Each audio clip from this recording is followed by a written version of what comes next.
சத்யா நாகராஜன். நாங்கள் இல்லற வாழ்க்கை இணைப்பதற்கு இணைந்தாற்றும் கடமையே அப்படின்னு பேச வந்திருக்கிறேன். இல்லறங்கிறது செம்மொழியில் தந்த அருமையான தமிழ் சொல். அதில் அறம் என்பது கடமையை குறிக்குதே தவிர காதலை அல்ல.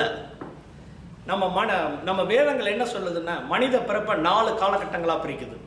ஒன்று பிரம்மச்சரியம், கிரகஸ்தம், வானப்பிரஸ்தம், துறமம். இதில் 2வது காலகட்டமான கிரகஸ்தத்தை மிக முக்கியமாக கருதுது. ஏன்னா இல்லற தர்மத்தை கடைபிடித்து கடை சேர வேண்டியது ஒவ்வொரு மனிதனின் கடமை. இந்த இல்லற தர்மம் அப்படின்னு வேதம் சொல்றது என்ன அப்படின்னா, கடமையை தாங்க, காதலை இல்லை. எக்ஸாம்பிளுக்கு ஸ்கூலுக்கு போகிற குழந்தைக்கு படிக்க போகிறதுக்கு பிடிச்சா போகுது இல்லைங்க, கடமைக்குன்னு போகுது. ஆனால் அந்த குழந்தைய படிக்க வச்சு பெரிய ஒரு நல்ல பொசிஷனாக ஆக்குறதுக்கு காரணம் பெற்றோர்களோட கடமை. அது அதே மாதிரி தாங்க, எனக்கு எவ்ரி வீக் லேக் சார்லஸ்க்கும் லாஸ் வேகாஸ்க்கும் போய் சூதாட்டம் ஆடணும்னு தான் ஆசை. என் பொண்டாட்டி என்ன 4 இட்லியும் கட்டி சட்னியும் கட்டி கொடுத்தா அனுப்புவா. அப்படியே அனுப்புனாலும் என் மாமனார் மாமியார் தான் சும்மா இருந்துருவாங்களா, இழுத்து வச்சு அவங்க கடமையை செய்ய மாட்டாங்க. அதுதாங்க கடமை. காதல்னா என்னங்க? காதல்ங்கிறது ஒரு உணர்வு, அதாவது பக்தி ஆசை மாதிரி. அது பிடிச்சவங்க மேலே மட்டும்தான் வரும், பிடிக்காதவங்க மேலே வரவே வராது. எங்கேயாவது மருமக மாமியார் மேலே இளைந்தோடும் காதல் பண்ணி பார்த்துருக்கீங்களா? இல்லை மனைவி தான் நாத்தனார் மேலே இளைந்தோடும் காதல் பண்ணி பார்த்துருக்கீங்களா? எப்பவும் அடி தடி வெட்டு குத்துதாங்க. ஆனால் இவங்க அவ்வளோ வேறையும் இழுத்து வச்சு ஒரு குடும்பங்கிற வட்டத்துக்குள்ளே கொண்டு வர்றது இணைந்தாற்றும் கடமைங்க.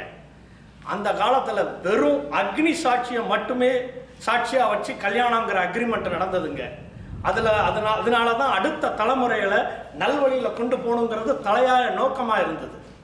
இப்போ அட்வான்ஸ் மெத்தடாலஜிலாம் கல்யாணம் பண்ணுறாங்க, 5 மாதத்தில் பிரிஞ்சிடுறாங்க.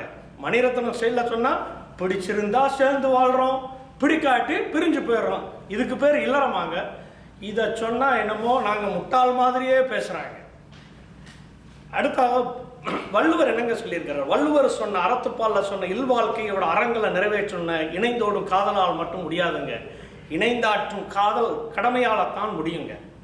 இப்போ நிறைவா நான் என்ன சொல்ல வரேன்னா, இல்லறம் என்ற வாகனத்தில் இணைந்தாற்றும் காதல் என்பது ஒரு வண்ணம், இணைந்தாற்றும் கடமை என்பது அந்த வாகனத்தில் இருக்கிற சக்கரங்கள் மாதிரி. இனிப்புங்கிற இலக்கு நீங்கள் அடையணும்னா இணைந்தாற்றும் காதலால் மட்டும் முடியாது, இணைந்தாற்றும் கடமை இருந்தால்தான் இனிப்பு என்ற இலக்கை அடைய முடியும். வாய்ப்புக்கு நன்றி கூறி விடைபெறுகிறேன். நன்றி, வணக்கம்.